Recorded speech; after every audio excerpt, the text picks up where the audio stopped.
Good morning, Miss Lewis. Ma'am, you were wanted out of Missouri for receiving stolen property. Tell me, Miss Oko, what did you guys want to do? Well, she would like a bond out on this case. I believe this was in 2022 this was picked up. And according to...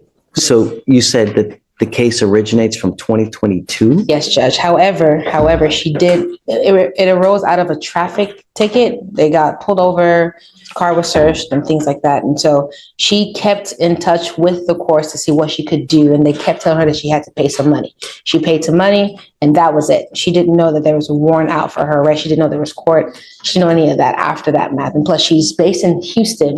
So I would assume correspondence should have been sent her way. She didn't know until she got picked up as of yesterday. She does live here. She's got her parents here. She's got support. So they're willing to help bail her out and make her go to Missouri so that way she can in person handle it. I'd be opposed, although the probable cause for the stop was a traffic citation or infraction, is that the receiving stolen property is coupled with an unlawful possession of a firearm and it's a failure to appear. It's not a 2B. So she went in front of a judge, stated that she would return, and then she then did not return. And now it's 2 years later. The warrant was issued out on December 8th, 2022. So there's been a pending habeas for almost 2 years. You're a flight risk, you know? You've been gone for 2 years, and how do we get her now? I don't have the offense report. She wasn't charged with anything else here, so my best guess is Somehow she got just picked up. right. And so, I mean, I can source the OR, but I don't have it on my persons. It was like a stop. It was a random stop, Judge, a traffic stop, I think, broken No, flag. I am always amenable. I shouldn't say always, but I'm very amenable to giving people bonds when, number one, they're not a danger to my public, and number two, I have faith that they're going to go back. Your case is now 2 years old. You've been in flight for 2 years. You've made no attempts to do anything. And the only reason we have you now is because you got arrested. Had you not gotten arrested here, you'd still be in the wind and they would still be looking for you. So I don't have faith that if we give you a bond that you're actually going to go. I know that you're going to tell me it's little gumdrops and rainbows and bunnies jumping in the woods, but at the end of the day, a flight risk is a flight risk. And who you really are is on paper, because everybody tells me and promises me sun, moon, stars, this, that, you know. I mean, I don't really have any way to force you to go back, and I just can't take your word for it. well, Your Honor, she does work, and of course, getting a bond would, the incentive of receiving that bond back is one of the things that I've gotten some of my clients to do, to get there. As soon as they go and take care of their case, they're calling me, asking me, how do I get my money back? It's more of an incentive for them. So at this time, like I said, she does have a base here. They're willing to help her out. They didn't know about this whole issue, and she thought she had taken care of it over the phone. Unfortunately, that's just not how it works, but she understands that now, and she's willing to go back to Missouri as early as next week to take care of this. But I don't have faith you're going to go, you know? Day? For what it's worth, if it wasn't a failure to appear, I actually would have agreed to a bond, but the fact that she went in front of a judge, and the incentive originally from Missouri was the bond, and so that should have been the original. And when you first came out, I was thinking to myself, you know, it's not the worst in the world. It's not, you know, it's not a capital case, so to speak, but you went in front of a judge, you promised him that you were going to go back. It's now 2 years later, and you haven't. I didn't go in front of a judge. I had called them and they said I didn't have to. They said all I had to do was pay it. That's why I just paid it. Post bond, right? Yeah. I paid everything that they told me I need to pay. I've never been in trouble ever a day in my life. I've been homeschooled my entire life, and this has just come up. So I just called them and I did everything that I had to do. I'll do anything I have to do to get out of this. I just want my life back. I have a business. I have a family. Like, I just want to get back to my family. That's it. Any other prior criminal history? No, Your Honor. I mean, if the court wants to roll it over a day, if it just wants to call Missouri and talk to the prosecutors up there, or if she has a defense attorney up there. I mean, if it's an FTA, then presumably she would have had an attorney after the first setting. before it was forfeited. So if you want to roll it over and talk to Missouri, I'm not against it, but I'm still opposed because it's actually, so if you want to do that? Oh, Wednesday. But what is she, what, So if, call Missouri for what purpose? so generally, if the demanding jurisdiction doesn't impose a bond, then generally I don't. So I had that happen last week. No, what day is today? Yeah, no, it was last week with It us. was last Yeah. week. And so there was one I opposed, but the demanding jurisdiction, the prosecutors there said, I'm not opposed to them getting bond. Even though I opposed it, they didn't. So ultimately I folded and I said, okay, I'm fine with the bond. So if Chisholm's able to speak with the prosecutors up there and they're not against it, then I'll Did defer. you say you can't be here tomorrow? Is that what you said? Not that I can't, if we, it'll be the timing, right? If we can, I'm gonna make some calls right now, see if I can make some calls now and see Do who I it, can for call. sure. Yeah, Yeah. because I wouldn't want to. There's no, roll I mean, over we're here for tomorrow. at least another hour, so there's Yes. no, I'll make some calls now. Quick question. If you're enjoying these real courtroom breakdowns, hit that like button and subscribe. We cover moments like this every single day. see, if they're unopposed, then I'll set a bond. Because, and I will say, it's because the teletype that we received is, she is eligible for a 2,500 bond there, but they clearly stated that she's not eligible from their jurisdiction for a bond out of state. So they won't allow her to have a bond until she's returned. That's why I said, if the prosecutors are fine with it, they can send me an email, fine. I'll sit in the pews. Sounds good. I'll make some calls, Judge. What you can do. Is there a second case though, too, or no? No, so the way they did it was, the charge was for both out of the same incident, but for reasons passing understanding, whomever the arresting officer was, they only put one charge. So I had to run the NCIC off of her FBI number to get the second charge. I didn't know until I ran. Okay. Is this the only fugitive case we have today? This is the only remaining one. Everyone else Got it. is in wait, which we're all.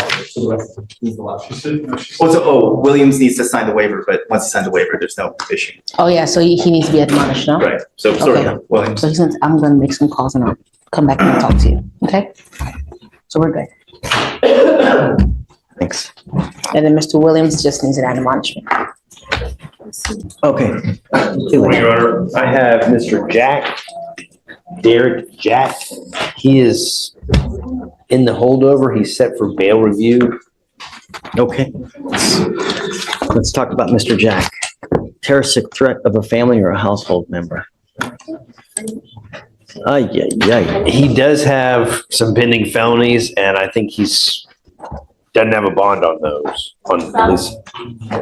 So it looks like from September of 23, he picked up his first unlawful possession by a felon.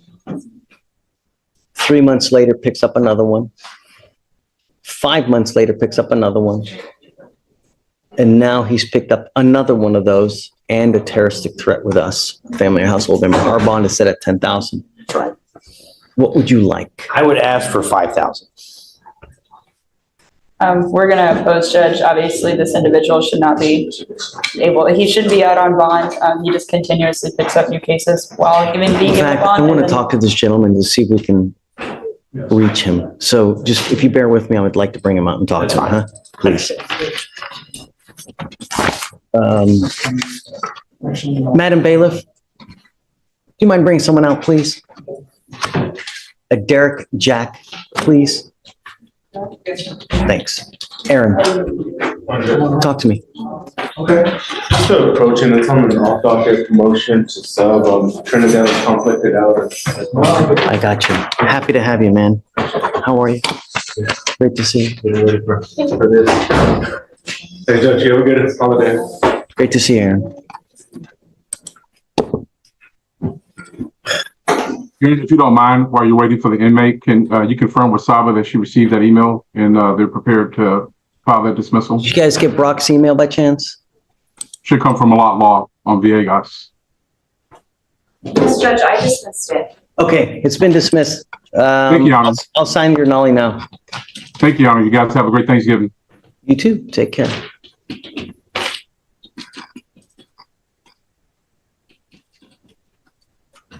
Stephen, what's the deal with Miss? Okay, got it.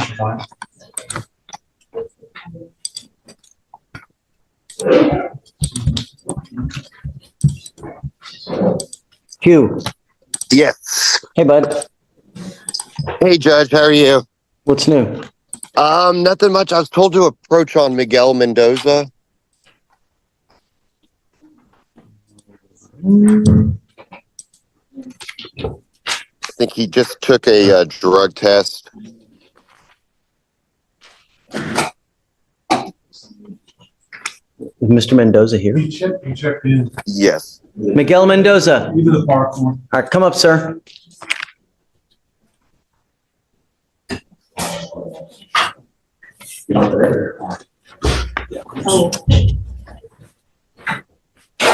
Just take a seat for me in the jury box real quick. And then I have an inmate coming out, Hugh. Let me talk to him real quick and then I'll hit you up next. Okay. Sure. Sounds good. Good morning, Mr. Jack. Good morning. How you doing, sir? How's jail? Sucks, man. Great. That's great. Because I got you. I need you to understand that we mean business here. We don't play. And your lawyer I'm bringing you out because it's your case. You need to understand what's going on, number one. Number two, your lawyer has asked for me to reduce your bond.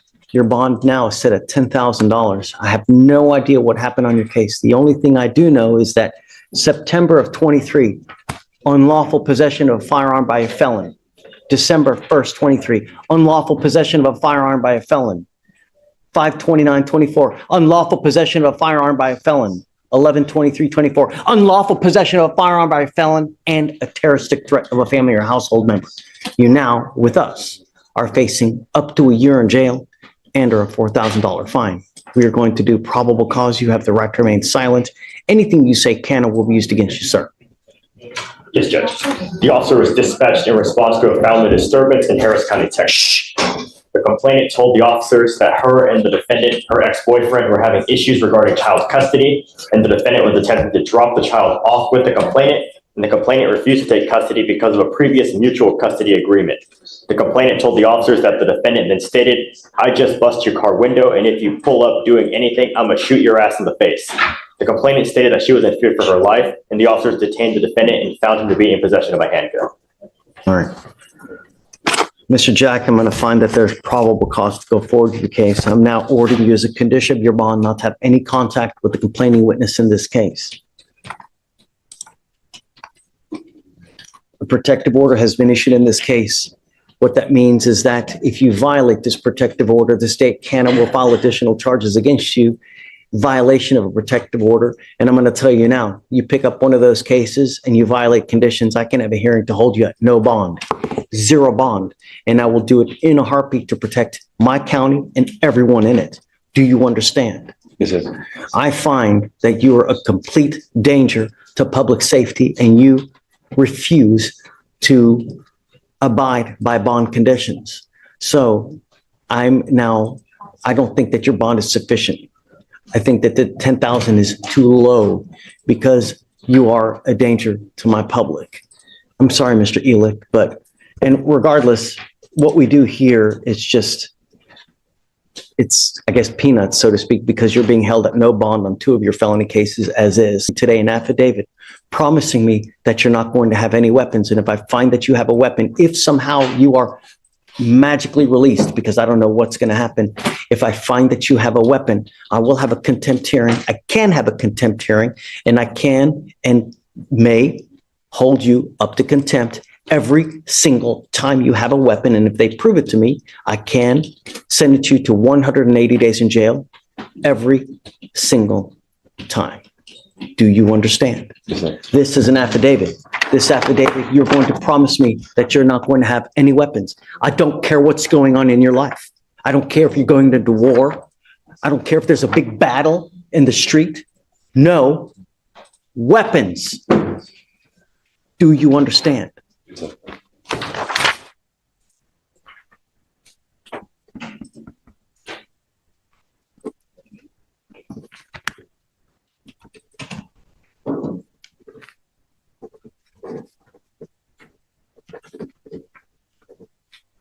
Look how big. Is that big enough for you to read? What does it say? No weapons. Good.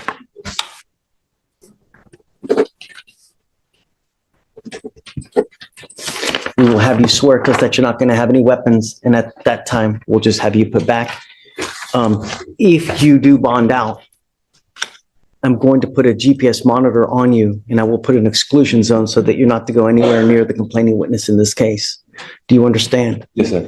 You know, did we ever explore that order to surrender weapons to the sheriff's office? Did we ever do anything with that? I explored it and I talked to multiple people and no one's ever heard anything about it that I could find.